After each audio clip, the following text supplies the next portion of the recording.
И църквата казва Амен, Амен, Амен, Халелуя. Слава да бъде на Господа. Халелуя. Днес, брати и сестри, е финалът на нашата поредица, която се нарича Духовни дисциплини. Днес е финалът, днес завършваме поредицата. Днес е трета част. Като последните две бяха вътрешни дисциплини и втора беше външни дисциплини и днес преминаваме към корпоративните дисциплини. И първа дисциплина е изповед. Изповядайте, Яков 5.16 казва, изповядайте греховете си един на друг и се молете един за друг, за да оздравеете. Халелуя! Изповедта е процес. Да знаете, брати и сестри, изповедта е процес, чрез който скръбта и греховете от миналото могат да бъдат изговорени и простени. Но ако не ги изговаряме, няма как да бъдат простени. Няма как да бъдат изцерени. Те остават вътре в тебе от години наред. Те остават вътре в тебе от месеци наред. Те остават там вътре и не могат да бъдат изцерени, не могат да бъдат прощени и не могат да бъдат възстановени. Да. Докато днес е благодатното време, докато днес имаш възможността да ги изговориш. Сега, изповедта не е нещо сега да те засрами. Не, изповедта не е нещо да те засрами. Или да покаже колко си грешен. Изповедта е процес, в който преживяваш Божията прошка. Не само да я получиш, но и да я преживяваш. Изповедта е да получиш Божието изцеление вътрешно.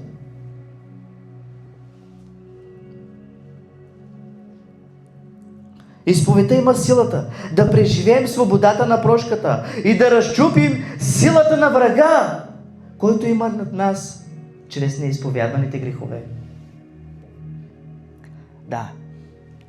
Докато не изповядваме греховете си, врагът има сила над нас. Но Библията казва, Яков 5.16 казва, изповядвайте греховете си един на друг, за да оздравеете. Не е срамно да изповядваш на Бог или на сестра си, че си я нарекал вещица. Не е срамно да изповядваш на Бог или на брат си, че си го нарекал глупак. Не е срамно да кажеш на брат си или на сестра си, братко, сестра, прости ми, че съм те нарекал така. Защото бях ядосан. Но когато ни го изповядваме, ние оставаме в тъмница, в затвор. Да, но когато ги изповядваме, ще видим славата на Бог. Изповядвай Бог в живота си и ще видиш. И не само ще видиш, но и ще преживееш. Но и не само ще преживееш, но ще и опиташ добрините му, които се подновяват всяка сутрин. Амен!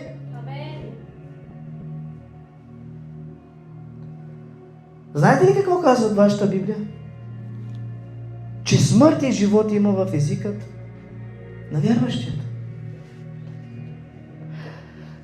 Не го казва Битови новините. Не го казва някакъв теолог или някакъв измислен герой. Казва го Божието Слово. Че смърт и живот има в езикът на кой? На вярващият. Да. Каквото изповядваме днес, утре ще ни се отрази. Каквото изповядваме днес, утре ще го видим. Да ви дам пример с Петър. Петър изповяда Христос, че е Божия син и стана канара. И получи какво? Ключовете на небесното царство. Амин. Изповядвай и ти с вяра и ще получиш ключовете за благословение. Но когато не изповядваш нищо, Как ще видиш? Библията сега, някой ще каже, виж, не мога да споделя тези неща, не мога да кажа на брат си, не мога да му кажа, защото може да го обидя. Не. Библията казва, изповядваш на брат ти, братко, сестро, прости ми. Бях ядосан. Така те нарекох. Помислих, че си бил ти. Но прости ми. И сега, братко и сестро, прости ми, защото това е Божията воля, да се простим един на друг. И вижте какво. Фащате се за ръка с брат си и сестра си и се молите заедно, за да оздравеете. Божието Слово го казва така. И така, изповядвайте един на друг греховете си и се молете един за друг, за да... Какво? За да оздравеете. Един на друг. Да, когато някой се моли за някоя сестра, тя не само получава сила, не само получава изцеление, но и се издига, но се изправя, защото има сила в езикът на вярващия. Изповядваш, че си беден. Беден ще си останеш. Изповядваш, че си богат в Исуса Христа. Наистина ще бъдеш богат в Исуса Христа, защото Той няма да те остави да бъдеш в нужда. Да, Той няма да те остави. Докато всички други може да те оставят, Той няма да те остави. Втората точка е поклонение.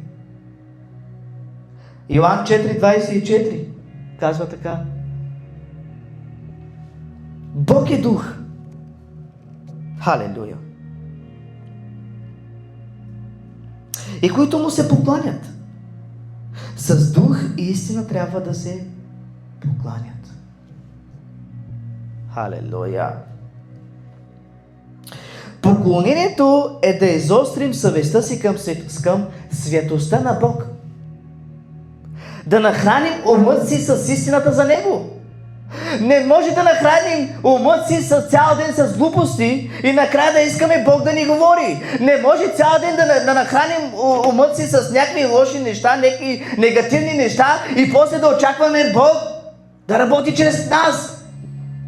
Нахрани умът си всеки ден с Божието Слово за Него. И ще видиш Бог в живота ти как действа, как работи. И най-вече отворил сърцето си за Неговата любов. Всеки път, когато изострим съвестта си към святостта на Бог и нахраним умът си с истината за Него и отворим най-вече сърцето си за Неговата любов, това е поклонение. Да, това се нарича поклонение. Всеки път, когато изостриш, Божието Слово е като една острелка, който изостря твоят ум, твоите мисли и ги оформя по начина на Христос. Да, не мислиш вече както преди си мислил. Не мислиш вече както си мислил преди 2000 години. Не мислиш вече както си мислил в махалата. Мислиш вече както Христос мисли, защото ти оставил живо и действително Слово, което трябва да се живее. На какво се покланяме днес? Сутринта видях една публикация и се замислих.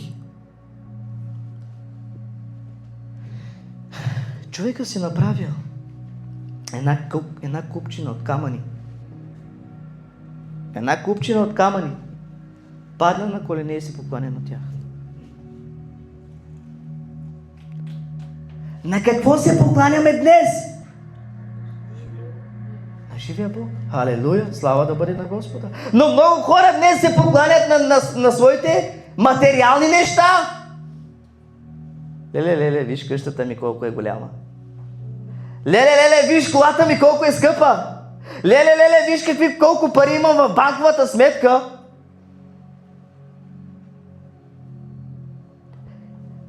Много хора днес се покланят на своите материални неща, които се превръщат в златното теле от Египет. Да.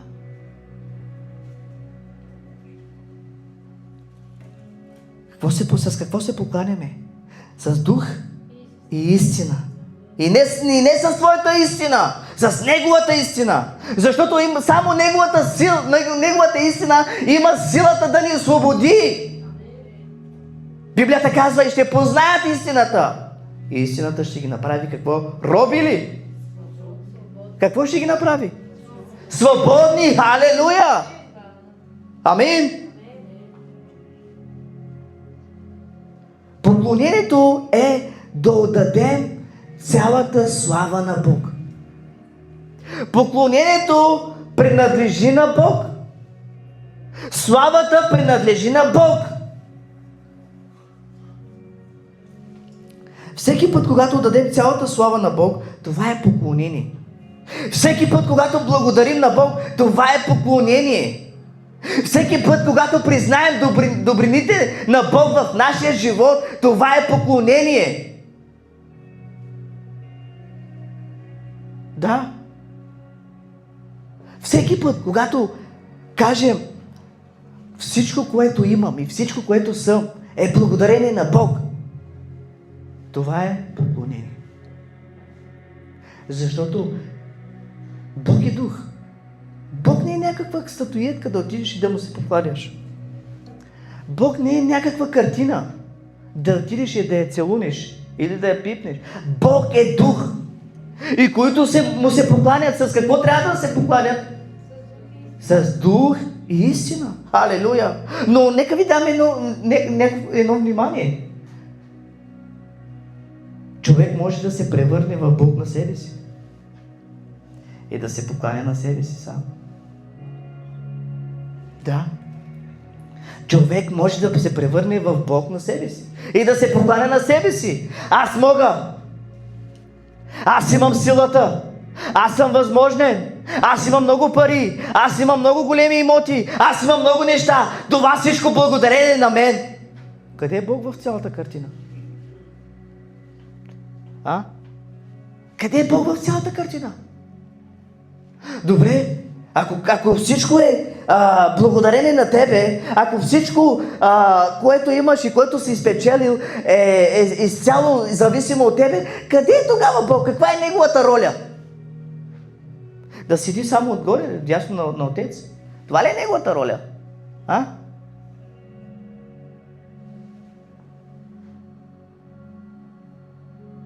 Когато отказваш да кажеш: всичко, което имам, е благодарение на Бог, вместо аз, това се превръща ти се превръща на себе си в Бог.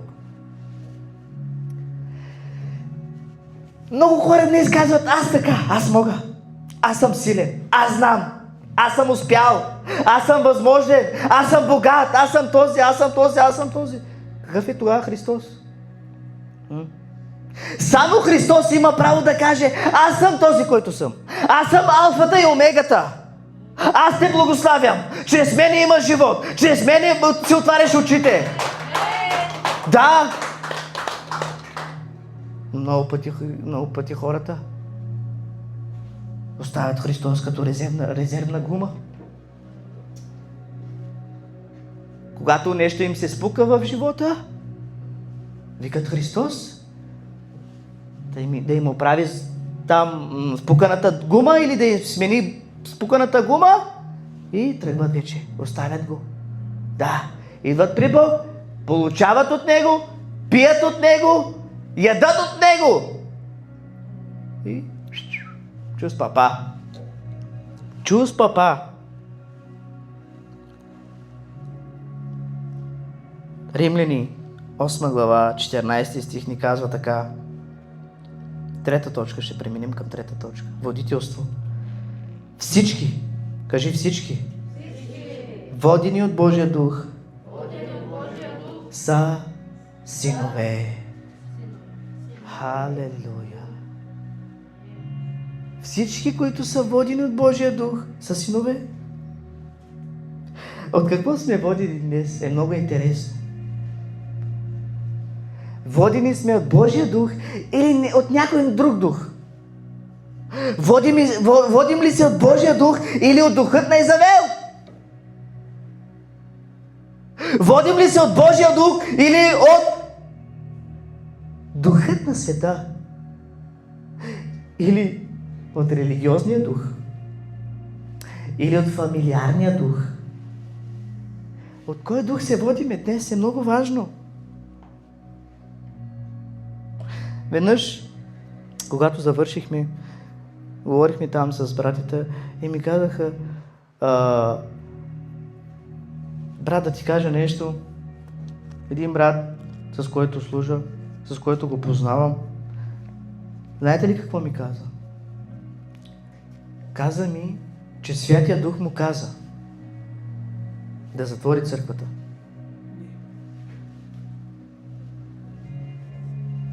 Святия Дух било му каза да затвори църквата.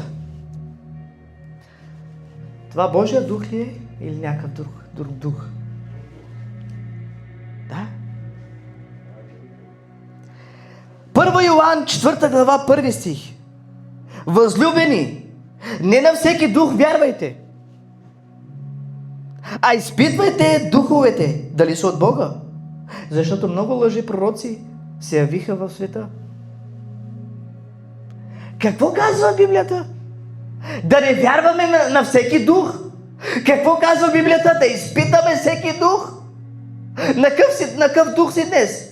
Може днес да си в Святия Дух, в духът на живия Бог, но навънка може да си в духът на света. Да. Вънка може да си в духът на твоите човешки страсти, които бушуват в тебе. Вънка може да си в духът на емоционалността. Духът на Бога винаги ще те води в правилната посока. Никога няма да те излъже. Никога няма да противоречи на Божието Слово или пък на Бог. Никога. Да, може да ти каже някои неща да не правиш. Може някои неща да ти каже да подобриш. Но никога няма да отиде против Божията воля. Той ще ти даде силата да извършиш Божията воля. Амин? Или си воден от някой друг дух, който ще те води някъде другаде. Който ще те води в светът, който ще те води в тъмнината, който ще те води в погибелта, но същевременно ще си мислиш, че си в Божия дух, защото усещаш някаква тръпка в църквата. Защото усещаш някаква тръпка, когато хвалението пее. Защото усещаш някаква тръпка, когато проповедникът проповядва. Но отвънка усещаш ли тази тръпка? Но в преседмицата усещаш ли тази тръпка? Но в къщи, когато си сам, усещаш ли тази тръпка? Не само Бог може да говори чрез проповедника. Бог може да говори чрез вас. Бог може да говори на вас. Амин. Халелуя. Халелуя. Водителството е практиката да разпознаваме и да следваме Божия глас. Това е водителството. Да разпознаваме и да следваме Божия глас. Знаете ли какъв е белегът на овцата? Знаете ли какъв е белегът на Христовата овца? Знаете ли? Тя слуша Неговия глас. Тя разпознава Неговия глас. Исус казва: моите овце слушат гласа ми и по друг глас не ходят. Днес, братко и сестро, разпознаваме ли Божия глас? Ходим ли според Божия глас? Това е много сериозно нещо. Белегът на Христовата овца е, че тя разпознава Божия глас. Не ходи по друг глас. Не ходи по чужд глас. Но разпознава гласът на своя пастир. Разпознава гласът на своя Господ. Целта на водителството е да живеем в реалността на Емануил, което значи Бог с нас. Амен! Като се доверяваме на Неговото водителство. Когато се доверяваме на Неговото водителство, водителството на Бога, водителството на Святия Дух, Той ще ни закара в такива неща. На такива места ще ни закара, че хората, когато ни гледат отстрани, ще кажат: как е възможно това нещо? Как е възможно до такава степен Той да е благословен? Как е възможно до такава степен Той да е променен? За хората е невъзможно, но за Бог всичко е възможно. Халелуя! Халелуя! Слава да бъде на Господа! Амен! Четвъртата точка е благодарност. Първо Солунци 5 глава 18 стих ни казва така: за всичко благодарете, защото това е Божията воля за вас в Христа Исуса. Амин. Каква е Божията воля за нас?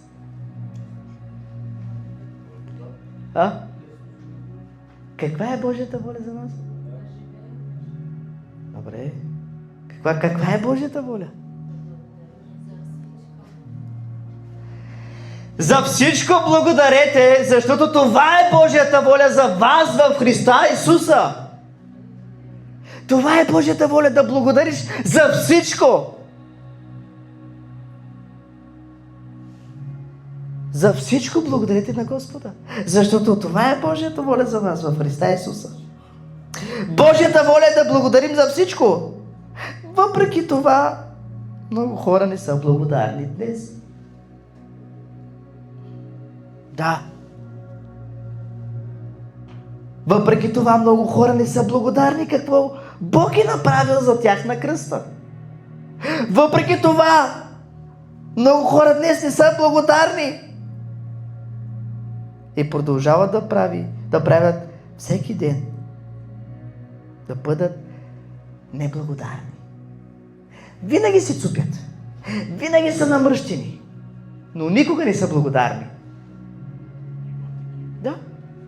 Ама какво Бог направи за тях? Ама какво чудо Бог направи за тях? Ама колко Бог им благослови? Ама това, че всяка сутрин си отварят очите и виждат децата си живи и здрави до тях и хората, които обичат, въпреки това не са благодарни, защото не карат Rolls-Royce или Mercedes S-класа.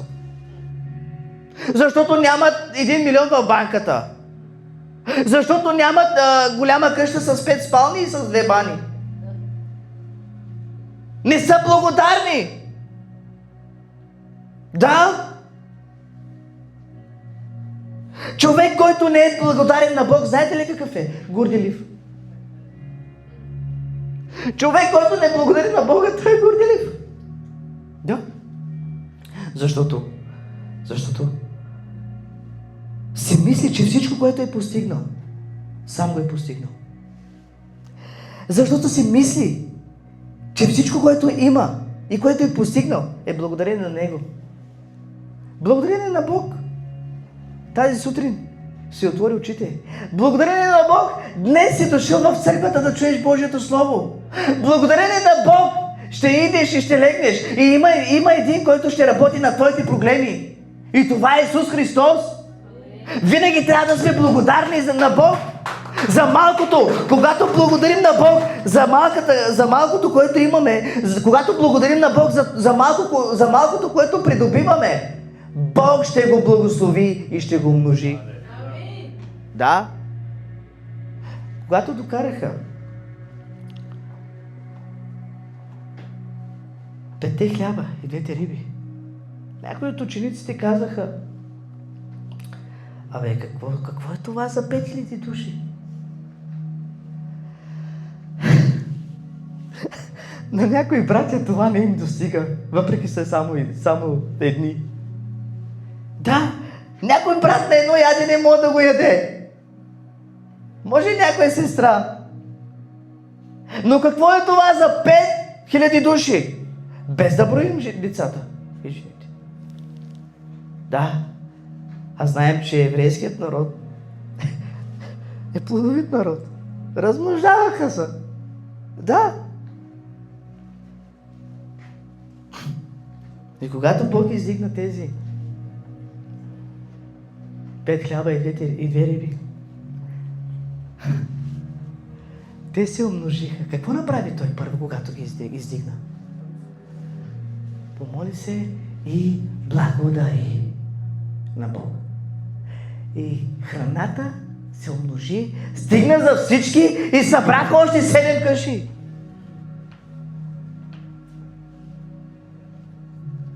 Когато благодарим за най-малкото нещо в нашия живот, Бог ще ни даде още по-голямо нещо. Но когато не си благодарен за малкото, няма как да получиш и голямото. Ама колкото и си искаш се моли, ама колкото искаш пусти, ама каквото искаш прави. Докато си не си благодарен на Бог, няма как Бог да ти даде повече. Защото Той ти даде някаква степен. Например, ти даде 3% благословение. И ако не си благодарен за тези 3% благословение, няма как да преминеш към 5%. Няма как. Защото Бог, ако ти даде повече и повече проценти благословение, ти пак няма да си благодарен. Защото не си бил благодарен и верен на малкото, което имаш. Бъди благодарен на Бог. И ще видиш как Бог умножава всичко в живота ти. И ще видиш Бог как разширява всичко в живота ти. Амен! Халелуя! Защото ако Бог няма намесата във всичко това, което виждаме, нищо от това нямаше да бъде реално. Ама нищо. Ако Бог не пази градът, на празно бдят стражарите. Ако Бог не съгради домът, на празно зидат зидарите.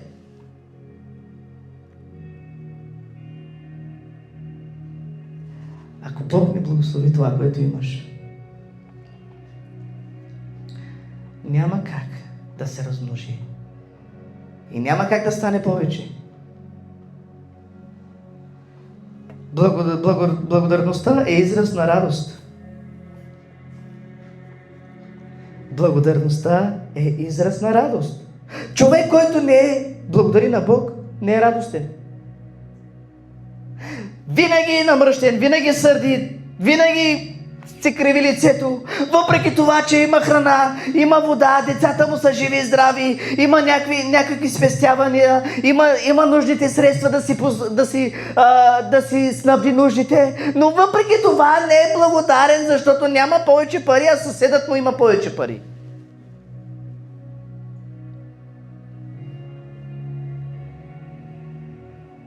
Въпреки че може да ходи и е жив и здрав, докато други хора не могат да живеят и са в болница и са на инвалидна количка, но въпреки това те пак благодарят на Бога, а той се ходи, но пак не благодари на Бога. Той е жив и здрав, но пак не благодари на Бога. Той има какво да яде, докато други хора нямат какво да ядат, той пак не е благодарен на Бога. Докато има студена вода да пие, а децата в Африка нямат какво да пият, той пак не е благодарен на Бога. Нека бъдем благодарни на Бог за всичко. Нека бъдем благодарни на Бог за малкото и за многото. Нека бъдем благодарни на Бог за имането и нямането. Сега някой ще каже, защо да бъда благодарен за това, което нямам? Да ви кажа ли защо? Защото това, което нямаш и го получаваш, това може да те отдели от Бог. Да, това нещо, което си мислиш, че е угодно на тебе и че е нужно на тебе, Бог знае, че това нещо ще те отдалечи от Него и именно за това няма да ти го даде. Бог никога няма да ти даде нещо, което ще ти отдалечи от Него. Да, сутринта четах, Бог казва, аз не давам както светът дава. Светът ще ти даде всичко възможно. Ще ти даде всичко материално. Само и само да се откажеш от Бог. Само и само да не ходиш на църква. Само и само да не следваш Исус Христос. Само и само да не повярваш в Него. Принцът на този свят ще ти постави всичко в краката. Но Христос няма да ти постави всичко на краката. Да не би да се смущи сърцето ти. Той ще те даде нужните неща, от които имаш нужда. Да? Халелуя! Целта на благодарността е да изграждаме радостно сърце. Халелуя! Има ли радостни сърца на тук на това място? Халелуя! Не ви чувам. Има ли радостни сърца тук на това място? Халелуя! Сърце радостно, което разпознава и си казва: всичко, което съм и всичко, което имам, е благодарение на живия Бог Исуса Христа. Нашите сърца казват ли това нещо? Брат, ти не знаеш сърцето ми. Добре. Сестра, ти не знаеш сърцето ми. Окей. Но има един, който знае. И ако до днес не си благодарен, не си бил благодарен за малкото, от днес бъди благодарен за малкото. Защото Бог ще те благослови. Няма да те благослови, докато не си благодарен. Силата на духовните дисциплини е номер 1, че те отварят място за Божието присъствие. Второ, те оформят характера на човека. Трето, те поддържат нашата духовна чувствителност. Четвърто, те подготвят съда Бог да излее своето помазание. Халелуя! И номер 5. Те водят до преобразен живот. Халелуя! Това не са просто духовни дисциплини, които ги пише в Библията. Това са духовни дисциплини, които трябва да ги практикуваме. И тези духовни дисциплини не са ни дадени просто да ни мъчат, или да ни стезават, или да ни натоварват повече. Те са ключове да бъдем в Божието присъствие. Да бъдем на по-добър характер. Да бъдем по-близо до Бог. Да оформят съда, в който помазанието Бог ще излее. Те не са просто някаква измислица. Защо ви проповядвах 3 седмици подред тези неща? Защото чрез тези неща, всеки път, когато ги правиме и когато ги практикуваме в живота си, всеки път се доближаваме до Бог. Все повече и все повече. Ставаме все по-хубав характер и по-хубав характер. Но когато не ги правиме, но когато не ги живееме, ще си останем същите. Но същевременно ще искаме Бог да работи с нас. Бог иска да работи с всеки един, но не всеки един иска да работи с Бог. Искам да бъда пророк. Да работих ли за да бъда пророк? Жертвах ли си да бъда пророк? Няма как да бъдеш пророк. Няма как да бъдеш някакъв друг. Няма как. Исус каза: нищо и никой не може да вземе отгоре, освен ако не му е дадено. Но когато ти е дадено, не го заровяй в пръста. Не си прави една хубава дупка, така една скришна дупка, никой да не я вижди, или да не я изкопае. Не заровай таланта си, а работи, умножавай го за Божията слава. Халелуя! Халелуя! Нека се изправим да се молим.